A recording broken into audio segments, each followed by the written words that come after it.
तो दोस्तों आपका फिल्मी चीटी चैनल पर स्वागत है। आज मैं एक्सप्लेन करने वाला हूँ 2026 में आई मूवी ली क्रॉनिस दी मम्मी को। मूवी की कहानी सुनाने से पहले मैं आपसे यही कहना चाहूंगा कि अगर आप चैनल पर नए हैं तो चैनल को सब्सक्राइब कर लीजिए, इससे आने वाली वीडियोस आप तक पहुंच जाएंगी। अब चलिए आपको सुनाता हूँ इस फिल्म की कहानी। तो मूवी की शुरुआत में हम देखते हैं इजिप्ट निवासी एक आदमी को जो कि अपनी फैमिली के साथ घर जा रहा है। उसकी फैमिली में है उसकी बीवी और उसके 3 बच्चे। उनका घर खेत के बीचों बीच है। घर पहुंचकर देखने मिलता है कि उनकी पालतू चिड़िया मर चुकी है। पति पत्नी एक कमरे में जाते हैं जहाँ इंसान की ऊंचाई जितना पिरामिड बना हुआ है। उस कमरे में बेसमेंट का दरवाजा था तो वो नीचे जाते हैं। नीचे एक काला ताबूत रखा होता है। औरत कहती हमें इसे खोल के चेक करना होगा कि समय आ चुका है या नहीं। आदमी ताबूत खोलना शुरू करता है तो औरत कहती बस थोड़ा ही खोलना। औरत ताबूत के अंदर झांक कर चेक करती है तो हमें देखने मिलता है कि मम्मी है उसके अंदर। आदमी पूछता है वो जाग गया क्या? औरत देख ही रही होती है कि तभी मम्मी जाग उठती है। उसके जागते ही जिस जंजीर से ताबूत बंधा था वो जंजीर टूटकर आदमी के मुंह के अंदर घुस जाती है। ऐसे घुसी कि उसी में लटक कर उसकी मौत हो गई। ताबूत बंद हो गया लेकिन उसमें से आवाजें आ रही होती हैं जैसे अंदर मौजूद वो शैतान बाहर आना चाह रहा हो। इसके बाद हम एक दूसरी फैमिली को देखते हैं। इस फैमिली में है पति चार्ली और पत्नी लारिसा और उनके 2 बच्चे कैटी और सेबेस्टियन।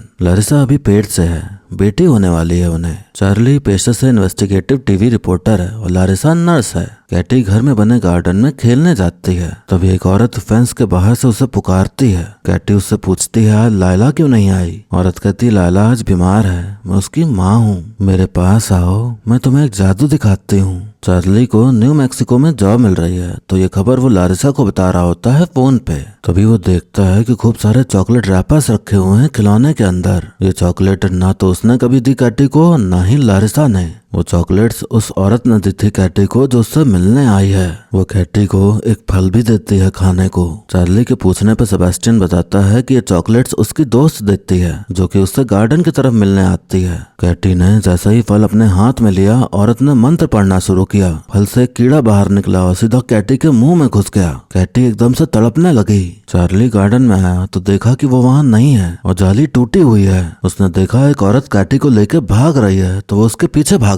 तभी धूल भरी आंधी आ जाती है और उसी में वो औरत गायब हो जाती है। चार्ली और लारिसा जाते हैं पुलिस स्टेशन कंप्लेन दर्ज कराने। सीनियर ऑफिसर अपनी जूनियर लेडी ऑफिसर जाकी से कहता है शायद इन्होंने ही अपनी बच्ची को मार डाला है और फिर यहाँ आ गए हैं। चार्ली उस पर भड़क जाता है और कहता मेरी बच्ची को ढूंढो। और फिर कहानी चली जाती है 8 साल आगे। चार्ली का परिवार अब न्यू मैक्सिको में शिफ्ट हो गया है नानी के घर। कैटी उन्हें आज तक नहीं मिली पर आज भी उसकी याद सताती रहती है। घर में उसके नाम का कमरा भी है। लारिसा की अब एक और बच्ची है जिसका नाम है मॉड, वही बच्ची जो 8 साल पहले पेट में थी। नानी काफी पूजा पाठ वाली इंसान है। उस हादसे के बाद चार्ली और लारिसा काफी पॉजिटिव हो चुके हैं अपने बच्चों को लेकर। वो उन्हें कहीं नहीं जाने देते हैं जिस वजह से सेबेस्टियन उनसे नाराज रहता है। इजिप्ट में एक लड़का साइकिल से जा रहा होता है तभी उसके पीछे एक प्लेन क्रैश होता है। लड़का वहां जाकर देखता है तो 2 लोग मरे पड़े मिलते हैं। बहुत गंदी मौत मरे थे। वहां उसे वो ताबूत भी दिखता है जिसे हमने पहले देखा था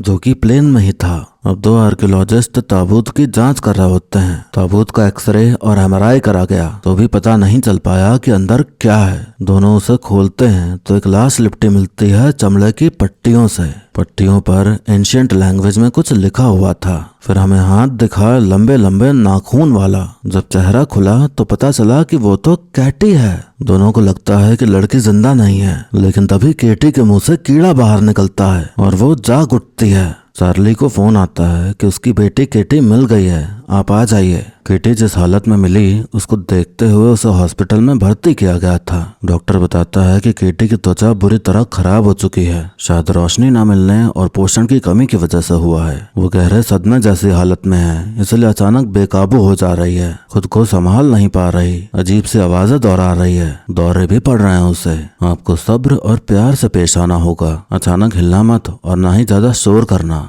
हमें देखने मिलता है कि केटी की हालत तो वाकई में बहुत बुरी है। बेसुध होके बैठी हुई थी, कोई रिएक्शन नहीं, कुछ नहीं, हाथ पैर भी नहीं हिला रही होती। डॉक्टर कहता हमने पूरी जांच की है, सब कुछ बिल्कुल नॉर्मल है अंदर से। घर का माहौल और आप लोगों का प्यार मिलेगा तो जल्दी ठीक हो जाएगी।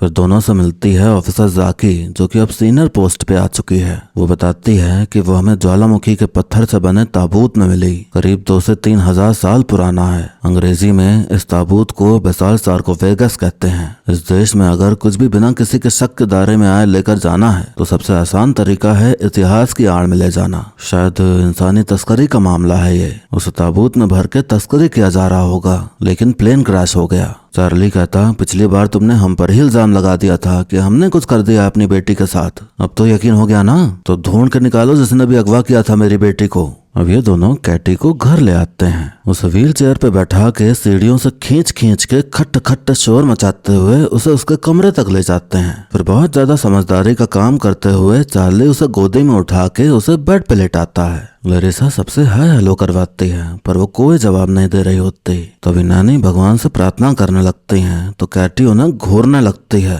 वो जैसे ही प्रार्थना खत्म करती हैं, कैटी सर लड़ा के उनकी नाक तोड़ देती है। उसे नहीं पसंद आता उनका प्रार्थना करना। फिर उसका शरीर एकदम से अकड़ने लगता है। लरिसा उसे तुरंत इंजेक्शन दे देती है, जिससे कि वो बेहोश हो जाती है।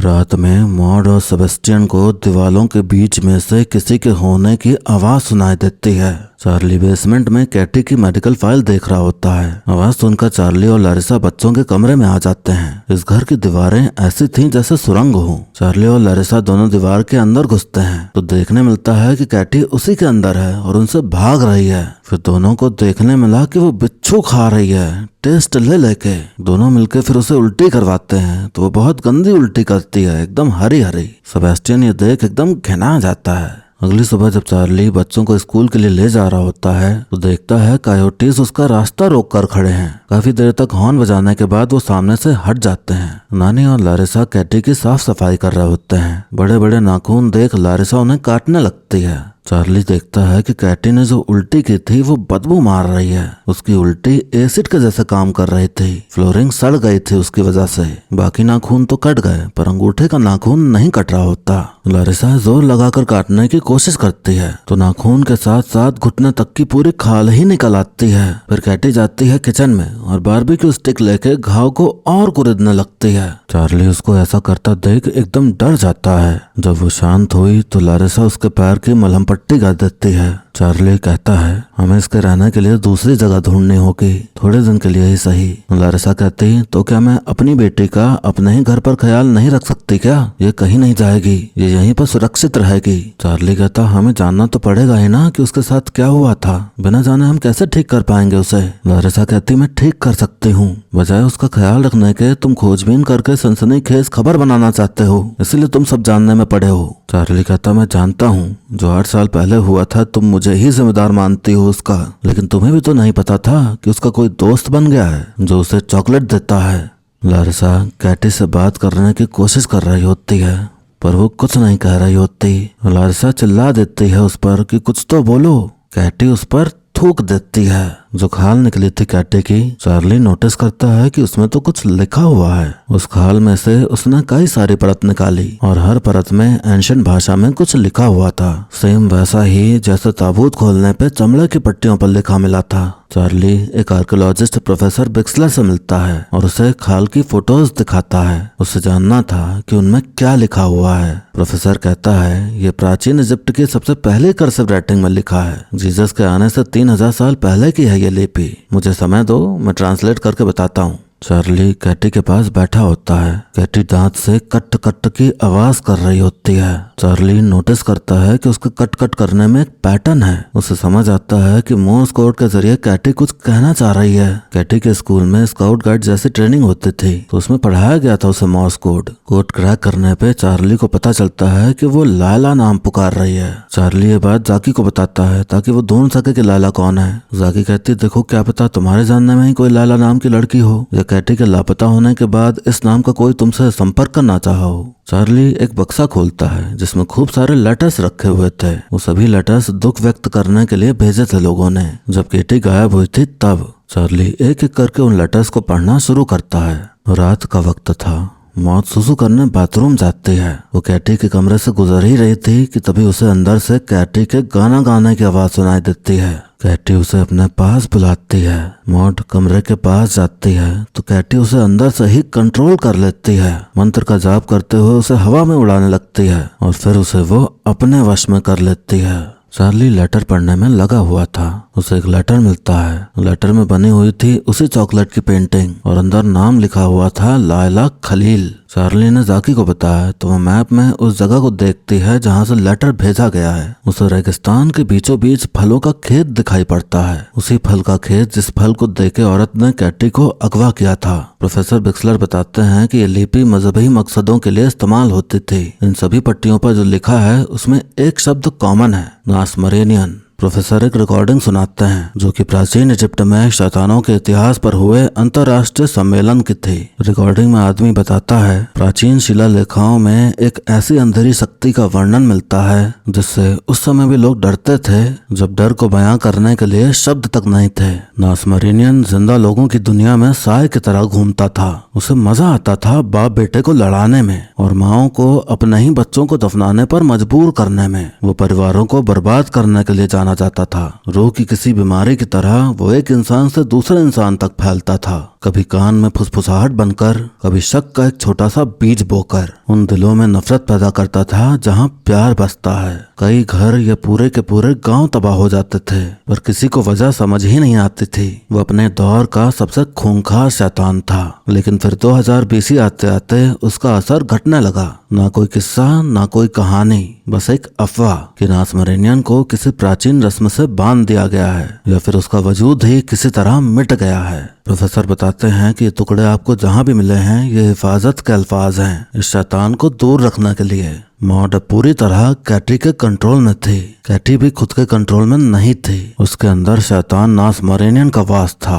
स्कूल में टीचर उससे कुछ कहने आती है तो मॉड उसे गरिया देती है। जाकी अकेले पहुंच जाती है उस खेत के बीच बने घर में। छानबीन करते करते वो उस जगह पर पहुंच जाती है जहां ताबूत रखा हुआ था। जब वो बाहर आई तो एक औरत ने अचानक उस पर हमला करना चाहा तो जाकी ने उस पर गोली चला दी। वो वही औरत थी जिसने कैटी को अगवा किया था। तभी औरत की बेटी आ जाती है जो कि है लायला। वो भागने लगी तो जाकी ने उसका पीछा किया। वो एक जगह खोद कर एक छोटा सा बक्सा निकालती है। उसमें कैटी से जुड़ी एक VHS टेप रखी हुई थी। स्कूल से मॉड की कंप्लेन आई तो चार्ली उसे लेने जाता है। वो अजीब ही बर्ताव कर रही थी। घर पर नानी कैटी के पास बैठकर प्रार्थना कर रही होती हैं। नासमरेनियन को अच्छा नहीं लगता उनका प्रार्थना करना। वो उन पर हमला कर देता है। फिर जीसस क्राइस्ट वाले लॉकेट से ही उनका गला घोटने लगता है। फिर खिड़की से उनको बाहर फेंक देता है और वो सीधा चार्ली की कार के ऊपर जा गिरती हैं। तभी वहाँ कायोटी जाकर नानी को खाने लग जाते हैं। चार्ली, सेबेस्टियन, लारिसा ये सब होते देख रहे होते हैं पर कुछ कर नहीं पाते। मॉड कार में बैठे हंसे जा रही होती है। जाकी वो टेप चालू करती है तो उसमें वही औरत थी। उसमें जाकी को कुछ ऐसा देखने मिला जिसे देख उसकी आंखें फटी की फटी रह गईं। जाकी लायला से पूछने का ट्राई करती है पर उसकी जुबान ही कटी हुई थी तो वो बोल ही नहीं सकती थी। टूटे फूटे शब्दों में बताती है कि उसकी माँ ने ही उसकी जबान काटी थी। मैंने एक दफा सच बताने की कोशिश की थी तो उसने मुझे ये सजा दी। कैटी को उस ताबूत के बाहर नहीं होना चाहिए था। इस शहर में जल्द ही बाढ़ आने वाली थी। मेरे भाइयों के पास उस ताबूत को कहीं और ले जाने के सिवा और कोई विकल्प नहीं था। ऐसा पहले कभी नहीं किया गया था। जब ऐसा किया तो वो वहां से नहीं गया। कैटी किसके वश में है और कैसे हुई उसके वश में और क्यों थी वो ताबूत में, लायला सब कुछ लिखकर बता देती है। जाकी चार्ली से कांटेक्ट करती है पर वहाँ तो अलग ही कांड हो रखा था। नानी का अंतिम संस्कार समारोह चल रहा होता है जहाँ जान पहचान के सभी लोग आए होते हैं। लोगों का कहना था कि वो खिड़की की धूल साफ कर रही थी। तभी पैर फिसला और वो नीचे गिर गई। मॉड वहाँ बैठे बैठे अपने दांत उखाड़ रही होती है। लारिसा को समझ आ गया था कि कैटी के साथ कुछ तो गड़बड़ है। अब वही चार्ली से कहती है कि मुझे वो अपने घर में नहीं चाहिए। अब नासमरेनियन सेबेस्टियन को भी अपने काबू में कर लेता है। मॉड अपने पूरे दांत उखाड़कर दतखुड़ाई हो जाती है। चार्ली ने कैटी को कमरे में बंद कर रखा था मगर सड़ी हुई लकड़ी कुरेद कर वो चुपके से नीचे चली आती है जहाँ पर सब लोग थे। मॉड अपनी नानी के नकली दांत उखाड़कर खुद में लगा लेती है। लाश को ताजा रखने के लिए उसमें तरल पदार्थ भरा जाता है। कैटी नानी की लाश पर हमला कर देती है। फिर उसमें से जो तरल पदार्थ निकलता है उसको पीने लग जाती है चाट चाट कर। मॉड एक मेहमान के ऊपर झपट्टा मार उसका कान नोच खाती है। अपने बच्चों का ऐसा रवैया देख लारिसा के नाक आंसू सब बह जाता है। चार्ली अब कैटी को व्हील चेयर से बांध देता है। बहुत अजीब हरकतें कर रही थी वो। सेबेस्टियन अपने कमरे में अपना सर फोड़ने में लगा होता है। कैटी व्हील चेयर सहित हवा में उड़ने लग जा रही थी। अब वहाँ ऑफिसर जाकी आ जाती है VHS टेप लेकर। VHS टेप में औरत कहती है अनहोनी के संकेत फिर से नजर आने लगे हैं। वो हमें आगाह कर रहे हैं कि हमारे पुरखों के राज को फिर से दफन करने का वक्त आ चुका है। हम सब लोग यहाँ 82वीं मम्मी बनाने की रस्म के लिए आए हैं। खानदान की पहली औलाद होने के नाते मुझे इस बात का फक्र है कि मैं इस जिम्मेदारी को निभा रही हूँ ताकि हमारा खानदान महफूज रहे और नासमरेनियन की शैतानी पहुंच से हमेशा दूर रहे। मैं रस्म को रिकॉर्ड कर रही हूँ ताकि कई दशकों बाद भी तुम्हारे बच्चों को पता हो कि जब उनका वक्त आए तो उन्हें किस तरह से शैतान को एक खोखले जिस्म से निकाल कर एक नए जिस्म में डालना है। वैसे तो कोई भी इंसान चलता है, पर उम्र जितनी कम हो उतना अच्छा, क्योंकि फिर शरीर लंबा चलता है। कैमरा दूसरी ओर मुड़ता है और हमें देखने मिलता है कि वहाँ और भी लोग हैं। सबने लकड़ी से बना मुखौटा पहन रखा है। कैटी को बांध रखा था। ताबूत खोलकर उसे उसके ऊपर लटका देते हैं। फिर औरत भी मुखौटा पहनकर मंत्र का जाप करना शुरू करती है। थोड़ी देर में ताबूत में पड़े शरीर से नासमरेनियन निकल के कैटी के अंदर घुस जाता है। फिर उसके बाद कैटी के पूरे शरीर को एंशिएंट लिपि में लिखी पट्टियों में लपेट दिया जाता है और फिर उसे ताबूत में बंद कर दिया जाता है। उधर कैटी के अंदर बसा नासमरेनियन सेबेस्टियन से मदद मांगता है। कहता आओ मेरे भाई, मुझे खोलो आकर। आजाद होते ही वो अपनी खाल नोचने लगती है, क्योंकि उसमें लिखे मंत्र उसकी शैतानी ताकत को पूरी तरह इस्तेमाल नहीं करने दे रहे होते। नानी जो कि मर चुकी थी वो भी शैतानी रूप ले लेती हैं और अपनी जांघें दिखाकर चार्ली को पुकारती हैं उसका स्वाद लेने के लिए। आंधी तूफान आ जाता है। नासमरेनियन अब पूरी तरह ताकतवर हो जाता है। वो चार्ली पर हमला कर उसका मांस नोच खाता है। जाकी और लारिसा उसे रोकने आते हैं तो वो दोनों को दूर फेंक देता है। फिर वो चार्ली को बुरी तरह मारता है। चार्ली कुछ कर नहीं सकता था क्योंकि चोट उसकी बेटी को ही लगती। लारिसा कैटी को बेहोशी वाला इंजेक्शन देने जा रही होती है, लेकिन सेबेस्टियन आ जाता है उसके सामने। उसे काबू में लाने के लिए लारिसा उसे ही इंजेक्शन दे देती है। नानी जाकी के मुंह में बिच्छू डाल देती है। बिच्छू जाकी का गला फाड़ के बाहर आने लगता है। जाकी किसी तरह बिच्छू को बाहर निकालती है। जाकी नानी को लात मार देती है तो वो रेलिंग में जाके फंस जाती है। फिर चार्ली जाकी को अपने साथ ले जाता है। चार्ली कैटी को पकड़ लेता है और कहता है जो औरत मंत्र पढ़ रही थी वो पढ़ो। जाकी का गला फटा पड़ा था तो वो पहले उंगली डाल के उसे सही करती है और फिर वो मंत्र पढ़ना शुरू करती है जिससे नासमरेनियन दूसरे में ट्रांसफर होता है। नासमरेनियन चार्ली में ट्रांसफर हो जाता है। चार्ली ने अपनी कुर्बानी दे दी। चार्ली बेहोश हो जाता है और कैटी वापस आ जाती है। कहानी थोड़ा आगे जाती है और हमें देखने मिलता है कि अब चार्ली को ताबूत में कैद करके रखा गया है। कैटी मॉर्स कोड के जरिए उससे बातें करती है। चार्ली अंदर से जवाब भी देता है। सेबेस्टियन और मॉड भी अब अच्छे हो गए हैं। तीनों बच्चे साथ में मिलकर हंसी खुशी रह रहे हैं। ऑफिसर जाकी जिंदा है। अब बस उसे बोलने में दिक्कत होती है। उसके पास लारिसा का कॉल आता है। हमें देखने मिलता है कि कैटी को अगवा करने वाली औरत मरी नहीं है, वो भी जिंदा है लेकिन जेल में है। लारिसा और जाकी आते हैं वहाँ चार्ली को अपने साथ लेके, जिसके अंदर नासमरेनियन है। सब कुछ उस औरत की वजह से शुरू हुआ तो उन्होंने सोचा कि अगर भुगते तो वही भुगते। वो लोग नासमरेनियन को उसमें ट्रांसफर करने का प्रोसेस शुरू कर देते हैं और फिर मूवी यहीं पर खत्म हो जाती है। तो दोस्तों हमने देखी एक हॉरर कॉमेडी मूवी। जी हाँ दोस्तों, इस फिल्म में हॉरर का तो पता नहीं लेकिन कॉमेडी और नॉनसेंस करीब भर भर के थी। मैं वो इंसान हूँ जो अपनी आधी आंखें बंद करके हॉरर मूवी देखता है, लेकिन इस मूवी को देखते टाइम मेरी पलकें तक नहीं झपकी, बल्कि घूर घूर के देखा और खूब हंसा। पहला सीन बेवकूफी भरा वो था जब चार्ली अपनी बेटी को धूल भरी आंधी में खोज रहा है। मतलब इतनी भयंकर आंधी आई है और आंखें फाड़ फाड़ के इधर उधर देखने में लगा है। धूल तो इसकी आंखों में जा ही नहीं रही। तो ये देखकर मुझे हंसी आ गई। ये मूवी पुराने जमाने में नहीं 21वीं सदी के जमाने में एस्टेब्लिश्ड है। 2019 के आसपास का सब कुछ दिखाया गया है। औरत को वीडियो रिकॉर्ड करना है तो वो बाबा आजम के जमाने का VHS रिकॉर्डर यूज कर रही है। चार्ली को मोर्स कोड जानना है तो वो मोबाइल में सर्च करने के बजाय कैटी का सामान ढूंढ रहा है जिसमें मोर्स कोड वाली बुक रखी है। जाकी जो कंप्यूटर यूज कर रही है वो इस जमाने में तो बिल्कुल यूज नहीं होता है। वो चाहती तो VHS टेप को डिजिटल में कन्वर्ट करके आराम से भेज सकती थी चार्ली को फोन पे, लेकिन वीडियो दिखाने के लिए वो इजिप्ट से सीधा न्यू मैक्सिको आ गई। ये मान सकते हैं कि जाकी का वहाँ होना जरूरी था नहीं तो कोई मंत्र कैसे पढ़ता।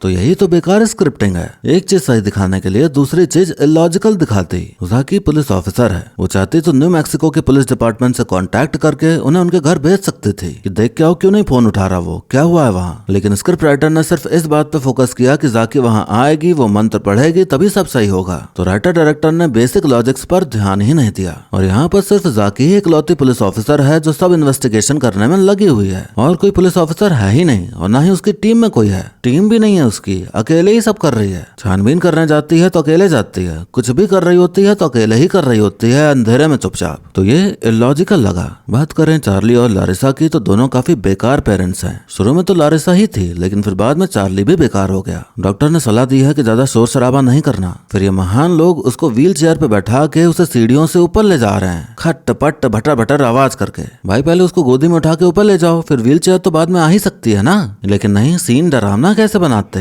तो ये इलॉजिकल सीन क्रिएट कर दिया हॉरर के नाम पे। माना कि भूत प्रेत वाली कहानी है तो फिर कुछ भी हो सकता है इसमें, पर ये थोड़ी की कॉमन सेंस ही भूल जाओ इसमें। कैटी जिस हालत में मिली थी उस हालत में वो नॉर्मल तो बिल्कुल भी नहीं लग रही थी। फिर घर आते ही उसने सबसे पहले नानी का माथा फोड़ा, और माँ कह रही है कि उसे तो परिवार के प्यार की जरूरत है। अबे परिवार की नहीं, उसको डॉक्टर की जरूरत है। मुझे तो लगता है हॉस्पिटल में भी उसने कुछ उल्टा सीधा कांड किया होगा, तभी डॉक्टर ने सीधा कहा इसको घर ले जाओ भाई। वरना जिस हालत में कैटी मिली है, कोई भी अच्छा डॉक्टर होगा तो यही कहेगा कि इसको हमारी निगरानी में रखिए जब तक पूरी तरह ये ठीक नहीं हो जाती। तो ऐसा लगा कि डॉक्टर बस उससे पीछा छुड़ा रहे थे। कैटी की पूरी खाल बाहर निकल आई, फिर उसने डंडा लेके कुरेदा भी उसको, लेकिन फिर माँ ने घर पर ही मलम पट्टी कर दी उसकी। इतना भयंकर घाव था कि मलम पट्टी करने लायक ही नहीं था। फिर भी लारिसा को अकल नहीं आई, और तब भी यही बोला कि उसे मैं ठीक कर दूंगी। यहाँ तक कि उसे बिच्छू खाते देखा, पागलों की तरह उसे दौड़ते भागते देखा, तो भी उसे जरा भी नहीं लगा कि ये सब नॉर्मल नहीं है। फिर जब नानी मरी तो उनका फ्यूनरल रखा गया, जैसे बहुत नॉर्मली मौत हुई उनकी। जब मॉड और कैटी ने बवाल मचा दिया फ्यूनरल में, तो भी पुलिस नहीं आई, कुछ नहीं आया। मतलब रिश्तेदार तमाशा देख के सब अपने अपने घर चले गए। जिनका कान काटा था उनका क्या,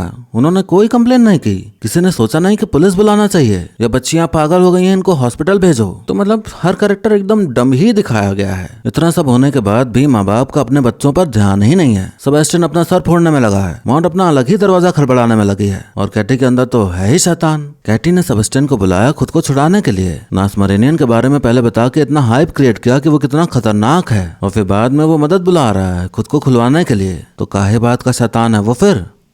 फिर लास्ट में ये दिखाया कि चार्ली ने कैटी को पकड़ के रखा हुआ है और जाकी मंत्र पढ़ने में लगी हुई है। पहले ये दिखाया कि वो किसी को बिना छुए भी लोगों को कंट्रोल कर सकता है, कुछ भी कर सकता है नासमरेनियन। फिर बाद में अचानक इतना कमजोर कैसे पड़ गया। एक इंसान ने उसे पकड़ा और वो खुद को छुड़ा ना पाया। क्या ही शैतान बनेगा फिर वो। कोई भी हरा गरा आएगा और मंत्र पढ़ के इसकी हवा टाइट कर देगा। पता नहीं कैटी इन लोगों को इतना नॉर्मल कैसे लगी। जब वो ताबूत में मिली तो सबसे पहले तो यही आना चाहिए था मन में कि वो इतने टाइम से अंदर थी तो मरी क्यों नहीं। पहले ताबूत में रही और फिर ताबूत प्लेन से नीचे गिरा और उसे कुछ नहीं हुआ। किसी ने ये सब कुछ सोचा ही नहीं, बस उसे उसके परिवार के हवाले कर दिया। जब कैटी ने मॉर्स कोड के जरिए लाला नाम बताया तब जाके उन्हें पता चला कि लाला नाम का कोई है। प्लेन क्रैश में जो आदमी मरे मिले, अगर उनके बारे में छानबीन करते तो तभी पता चल जाता कि लाला कौन है। लेकिन उस एंगल को एकदम भुला ही दिया गया। क्यों? क्योंकि दिखाना था कि कैटी मोर्स कोड के जरिए नाम बताएगी। कैटी ने बिच्छू खाने के बाद उल्टी करी थी, उस उल्टी को इन लोगों ने साफ ही नहीं किया। फिर वो उल्टी एसिड की तरह काम करते हुए पूरी फ्लोरिंग को सड़ा दी। फिर कैटी वहीं से आई थी फ्यूनरल के टाइम। मतलब कितने लापरवाह पेरेंट्स हैं भाई, आप देख रहे हो। उल्टी तक नहीं साफ की, ऐसे ही पड़ी हुई थी वो। अगर जाकी ना आती और पूरा सच नहीं बताती तो इन लोगों का आखिर प्लान क्या था। ये लोग खाली घर में ऐसे ही बैठे हुए थे जहाँ तीनों बच्चे शैतान के कंट्रोल में हैं। तो क्या प्लान था इन लोगों का, वो तो डायरेक्टर राइटर ही जाने। जिस आर्कियोलॉजिस्ट ने केटी को ताबूत से बाहर निकाला है उन्हीं को समझ जाना चाहिए था कि पट्टियों में क्या लिखा हुआ है। ऐसा तो है नहीं कि वो इंटर्नशिप कर रहे थे तो वो भी प्रोफेशनल ही ना। तो उन्हें क्यों नहीं समझ आया कि क्या मामला है पूरा। अगर ऐसा हो जाता तो चार्ली को दूसरे आर्कियोलॉजिस्ट के पास नहीं जाना पड़ता और मूवी थोड़ी छोटी भी बनती। तो इस मूवी की प्रॉब्लम ही यही है कि कुछ इंटरेस्टिंग दिखाने के चक्कर में लॉजिकल अप्रोच क्या हो सकती है वो भूल ही गए। एंड में ऐसा दिखाया जैसे औरत बुरी थी, मगर असल में तो वो दुनिया को शैतान से बचाने का काम कर रही थी। हाँ, अगर उसे कुर्बानी देनी ही थी तो अपनी बच्ची की देती या अपने बेटों की देती। दूसरों के बच्चे चुराने की क्या जरूरत थी। चुपचाप अपने किसी बच्चे में ट्रांसफर कर देते शैतान को और फिर इतना कुछ होता ही नहीं। समझ में तो ये नहीं आया कि ये लोग कैटी को इजिप्ट इजिप्ट से न्यू मैक्सिको लाए कैसे होंगे? बाय रोड तो ला नहीं सकते क्योंकि रोड तो है नहीं, और ना वो ताबूत में बंद है कि ट्रांसपोर्ट में रखवा के ले आए, तो प्लेन से ही आए होंगे। पर प्लेन में सीट कैसे मिली होगी? पासपोर्ट वगैरह बन रखा होगा क्या कैटी का? और चेकिंग के दौरान क्या बताया होगा कि इसका ये हाल कैसे हुआ? और सीट मिली होगी तो उसके आसपास बैठे लोगों का रिएक्शन क्या रहा होगा? कैसा रहा होगा एक शैतान का प्लेन का सफर? कैसा लगा होगा उसे आसमान में रहकर? कैसी लगी होगी उसे प्लेन की फैसिलिटी? क्या प्लेन में नासमरेनियन ने कुछ किया होगा या फिर वो फ्लाइट मोड में चला गया होगा? सोच के मजा आ रहा है ना? इसीलिए मैंने बोला था कि हॉरर कॉमेडी मूवी ही है, बस बनाने को बना दिया। सोचा ही नहीं कि जनता इतनी बेवकूफ नहीं है कि जो दिखाओगे बस दिखा के खुश हो जाएगी। अब वो मूवी देखते टाइम पूरा दिमाग लगाती है। मैंने सोचा कि मूवी बहुत डरावनी होगी और मुझ जैसे डरपोक को तो और डर लगेगा, लेकिन ये मूवी तो फुस्से निकली। इस फिल्म में स्प्लिट डिओप्टर शॉट्स का भर भर के यूज किया गया है। ऐसे शॉट्स जो सबसे पास खड़ा है वो भी दिखता है क्लियर एकदम, और जो सबसे दूर खड़ा है वो भी दिखता है एकदम क्लियर, मतलब दोनों ही क्लियर दिखते हैं। एक दो शॉट सही रहते हैं लेकिन इसमें भर भर के हैं। जब कोई नया नया एडिटिंग या शॉट सीखता है तो उसका खूब यूज करता है, तो वैसा ही फील हुआ। कुल मिलाकर अगर आपको बिना दिमाग लगाए कोई हॉरर मूवी देखनी है तो ये मूवी आपके लिए ही है। अगर जरा सा भी दिमाग का यूज किया उसी वक्त ये मूवी कॉमेडी मूवी में तब्दील हो जाएगी। अब वीडियो को यहीं पर खत्म करते हैं, लेकिन जाने से पहले आप कमेंट करके बताइए कि आपको मेरा वीडियो कैसा लगा। अच्छा लगा हो तो लाइक कर दीजिए, और नहीं अच्छा लगा हो तो डिसलाइक का भी ऑप्शन आपके लिए मौजूद है। ऐसे ही मेरी आवाज में मूवी सीरीज के एक्सप्लेनेशन देखते रहने के लिए चैनल को सब्सक्राइब कर लीजिए, ताकि आने वाली वीडियोस की खबर आप तक तुरंत पहुंच जाए। बाकी मिलते हैं अगली वीडियो में, तब तक के लिए टाटा बाय बाय और नमस्ते।